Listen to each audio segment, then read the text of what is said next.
हरे कृष्णा। श्री प्रभुपाद की जय। श्रीमद् भगवद गीता अध्याय 2 श्लोक संख्या 40। नेहाभिक्रम नाशोस्ति प्रत्यवायो न विद्यते स्वल्पमप्यस्य धर्मस्य त्रायते महतो भयात्। इस प्रयास में ना तो हानि होती है ना ही हास, अपितु इस पथ पर की गई अल्प प्रगति भी महान भय से रक्षा करती है। अब कृष्ण भावना में यदि हम कोई भी कार्य करते हैं तो वो कार्य कैसा होता है? दिव्य कार्य होता है।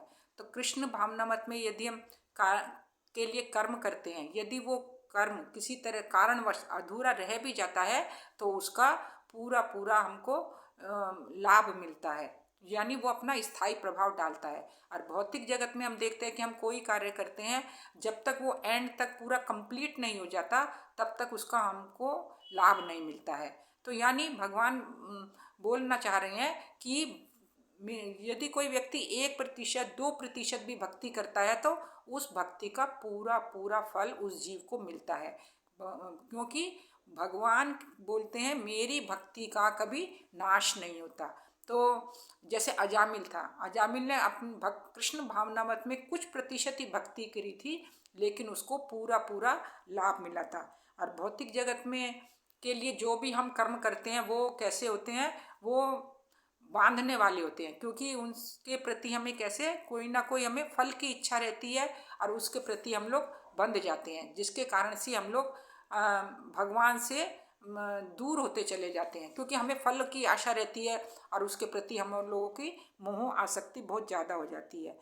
और कृष्ण भगवान के लिए यदि हम कोई भी कर्म करते हैं तो ये शरीर कैसा है? नश्वर है। शरीर के नाश होने पर भी उसका नाश नहीं होता है, यानी वो हमारी मृत्यु, जैसे अभी हमारी मृत्यु हो गई, अगला शरीर मिलेगा, लेकिन जो हमने भक्ति करी है वो भक्ति हमारी डिपॉजिट होती जाती है और अगला शरीर चाहे हमें कोई सा भी शरीर मिले, उस शरीर में उस भक्ति का हमको पूरा पूरा लाभ मिलेगा।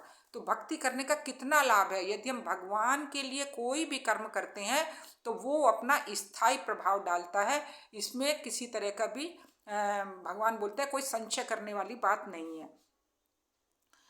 अब यदि कोई भगवान की भक्ति करता है तो उसका अगला जन्म में भी, अगला जन्म क्या होता है? उसको अच्छे परिवार में जन्म मिलेगा, किसी भक्त परिवार में जन्म मिलेगा, संपन्न परिवार में जन्म मिलेगा, इसकी भगवान स्वयं गारंटी दे रहे हैं। लेकिन भौतिक जगत में हम जो भी कर्म करते हैं वो नश्वर है, इस शरीर के साथ ही हम वो नष्ट हो जाते हैं। इसीलिए भगवान यहाँ बोल रहे हैं कि कृष्ण भावनामृत में भक्ति में कोई भी कार्य किया जाए तो उसका अनुपम गुण है, वो ही उसका वो दिव्य परिणाम देने वाले होते हैं।